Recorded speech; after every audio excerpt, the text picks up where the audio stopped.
Vai? Boa tarde, tudo bom com vocês? Eu venho aqui dar esse depoimento, ou melhor, tentar ajudar pessoas que têm síndrome do pânico.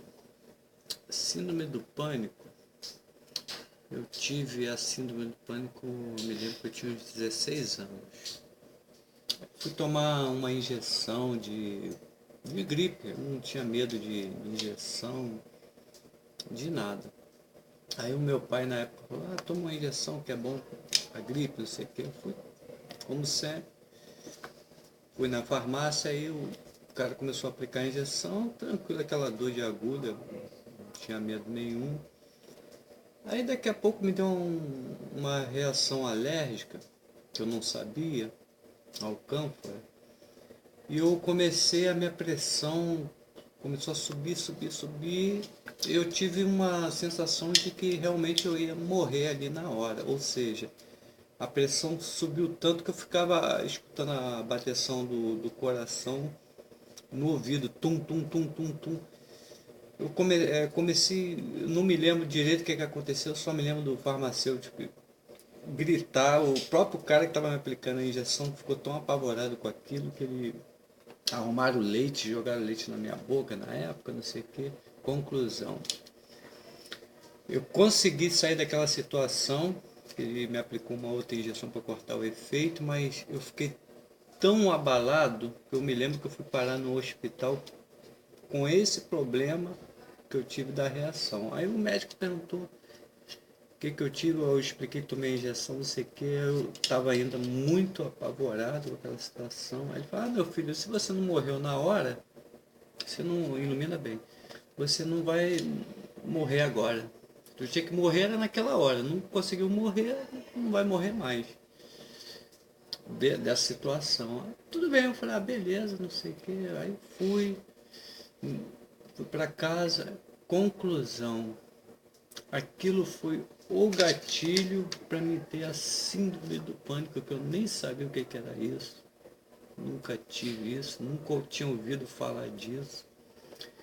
Aí quando foi, tipo assim, umas 3 horas depois desse incidente, eu tinha saído do hospital, por problema da injeção, né? Ilumina. Aí, coisa e tal. Eu me lembro que o meu pai tinha uma loja de autopeças, de automóvel. E eu tava no balcão lá com ele, assim, quieto. Do nada, me deu o pânico. Aquele pânico, e eu comecei a achar que alguma coisa ia acontecer, comecei a sentir meu coração querendo acelerar de novo, eu pensando que ia morrer de novo, e eu com vergonha de chamar meu pai na época, falar que eu estava passando mal de novo. Como que eu estava passando mal de novo se eu não tinha tomado injeção? Já tinha resolvido o problema. Aí conclusão, aí eu me lembro que tinha uma estante com as baterias de automóvel. Aí eu peguei, naquele auge do meu primeiro pânico, eu naquele auge eu não sabia o que estava acontecendo dentro da minha cabeça, eu achando que ia explodir tudo, que alguma coisa muito ruim, que eu ia morrer mesmo. Aí eu comecei a mexer na bateria, ajeitar, limpar, eu tremendo muito, eu comecei a limpar. Aí peguei o espanador, fazia isso, fazia aquilo.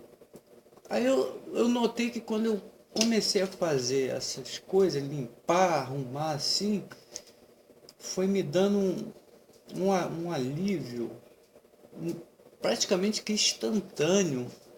Aí parou, aí eu continuei limpando, mas já com calma. Aí comecei a fazer outras coisas. Aí tá. Aí a vida continuou, aí foi se passando um dia, 2 anos, alguns anos, se não me engano. Aí um belo dia eu estava dentro de uma sala de aula. Aí o que aconteceu? Estou eu lá prestando atenção, a professora na época, professora de matemática, né? Aí eu estou assim, do nada me veio o pânico, esse mesmo pânico. Aí eu tô, querendo prestar atenção na aula, não conseguia, aquela coisa começou assim, aí eu falei, o que é isso que eu estou sentindo, conversando comigo mesmo, aí comecei a suar, eu ficava assim, aí botava assim, tentava prestar mais atenção na aula, o pensamento não ia mais para a aula, só estava aquele pensamento do pânico, aquela coisa, daqui a pouco comecei a sentir meu coração assim, puta merda, aí eu levantei, passei a maior vergonha, porque tu começa a passar vergonha, né? Ou tu começa a ter vergonha de falar para as pessoas que tu tem esse tipo de problema. Aí eu me lembro que nesse dia a coisa foi tão violenta que eu tive que me levantar. Eu falei, fulano, eu esqueci até o nome da professora, fulano de tal. Aí ela me olhou, o que foi? Eu falei, eu tô passando mal. Aí eu me lembro que todo mundo olhou para mim, o que que tá sentindo? Aí eu não sei, eu tô passando mal, eu só sei que a gente fica tão perturbado que a gente começa a levantar. Eu me lembro que eu saí levantando, andando, uma coisa que não explodia. Aí essa professora na época veio, me segurou, não, vamos lá na secretaria, o que tu tá sentindo? Eu falei, não sei o que eu tô sentindo, eu tô passando mal, acho que eu vou morrer. Aí ela, eu me lembro que eu deitei numa mesa lá e essa professora, mas me explica o que está acontecendo. Aí eu conversando com ela, não sei o que está acontecendo, não sabia explicar o que eu estava sentindo. Aí ela conversando ali comigo, começamos a conversar, conclusão. Aí eu fui melhorando de novo, melhorando. Aí eu comecei a reparar que do nada eu sentia isso. Por exemplo, eu gostava muito de praia, eu gosto de praia até hoje, mas eu ia muito para a praia, coisa e tal. E depois que eu tive isso, eu me lembro que para mim ir para a praia era uma dificuldade. Porque eu pegava o ônibus e quando eu estava dentro do ônibus, daqui a pouco eu começava a sentir aquela sensação, eu tinha que voltar para casa, eu não conseguia mais ir para a praia. Eu tinha que voltar para casa. Aí, conclusão. Isso, algumas situações que estou passando para vocês o que aconteceu. E a outra foi que um cachorro uma vez me mordeu, tive que tomar injeção na barriga, até injeção anti-raiva, né? Conclusão, quando eu fui tomar a injeção, antes de eu tomar a injeção eu já estava achando que eu estava tendo a crise do pânico. Eu comecei a passar mal, eu saí correndo, mano, que nem um louco no centro da cidade, correndo, achando que eu já ia morrer. Conclusão, eu parei numa banca de jornal, comecei a conversar com o jornaleiro ficava olhando assim pra mim, eu puxando assunto com o jornaleiro, uns assuntos que não tinha nada a ver. Aí o jornaleiro olhava pra mim e falou, esse cara é meio maluco. E eu pensando, pô, o jornaleiro tem que ficar conversando comigo, senão eu vou morrer, cara, eu pensando comigo. Conclusão. Fala alto. Aí passou essas situações todas. Aí eu fui, os anos foram se passando, eu não tomei nenhuma medicação, aí eu fui descobrindo como você consegue curar o pânico. Ou seja, tem um macete para você conviver com o pânico. O pânico, depois que você adquire, por experiência própria, e várias pessoas que eu já conversei, quando você adquire, você nunca mais se livra dele. Pode ir para o médico, pode tomar remédio, você dá uma melhorada. Mas ele está sempre aqui, ó, do seu lado. Agora, tem a diferença de você conviver com ele, sem ele se intrometer na sua vida, e você viver feliz, viver sem ele, embora ele fique ali do seu lado quieto, você consegue viver bem com ele ali do seu lado e conseguir viver feliz. Hoje em dia eu saio, vou para praia, faço meus trabalhos, saio, faço tudo normal. Alguns anos para cá eu descobri esse macete. Esse macete que eu descobri para mim. Eu tenho certeza que vai ajudar a vocês. Porque o pânico funciona da seguinte forma. É um pensamento que entra na sua cabeça. Você pode estar em qualquer lugar, no cinema, com a namorada, com o namorado, com a esposa, com o marido, com um amigo, num churrasco, num lazer, num teatro. Tu tá ali normal, do nada ele vem. Ou seja, é algum gatilho que dispara dentro da sua cabeça que você começa, vem aquele pensamento, ele começa a crescer, e ele vai te tomando a tua cabeça, tu não consegue sair daquele pensamento. Esse pensamento que aumenta a tua pulsação, tu começa a suar, que realmente você passa mal, começa a ter vergonha e tu fica mal mesmo. E é uma coisa horrível isso. Só quem tem sabe, é uma coisa assim, não dá para explicar, parece que uma coisa muito ruim vai te acontecer. Aí eu, com o passar dos anos, eu fui pegando um macete para isso.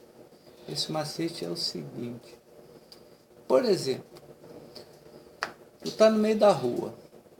Tu sente que do nada ele vem dar aquele primeiro gatilhozinho fraquinho. Tic. Quando tu sentir que esse pensamento vai vir, que o pânico vem, o que que você pega? Isso são algumas dicas.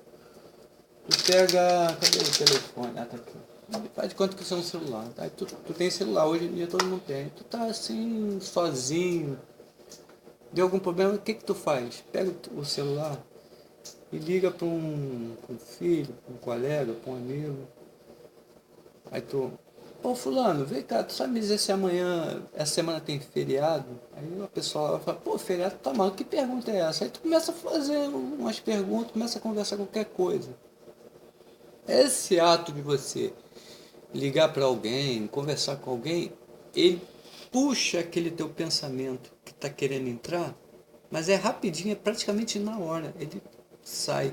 Ele saindo, aí você pega, tu tiver na rua, pega uma caneta, um papel, aí tu começa a ver coisas da tua vida. Por exemplo, estou fazendo esse vídeo agora, o meu pensamento é 100% aqui, ó. Não tem a menor chance de entrar nenhum tipo de pensamento negativo, de pânico, qualquer coisa, porque eu estou fazendo o vídeo, o meu pensamento está focado aqui, ou seja, esse pensamento do vídeo aqui, esses atos que eu estou explicando a vocês, ele cobre 100% qualquer pensamento. Então, claro que você não vai estar fazendo vídeo na rua, no teatro, na praia, para cobrir teu pensamento de pânico. Aí você pega um telefone, ou uma pessoa está do teu lado, puxa um assunto de negócio, um assunto de política, um assunto sério, até de problema mesmo, de crise, uma conta que tu não pagou, que teu nome vai pro SPC, aí tu entra, some na hora. Ou então tu pega um caderno, uma caneta, um bloquinho, aí tu começa a fazer contas das suas despesas que tu vai ter no mês, coisa e tal.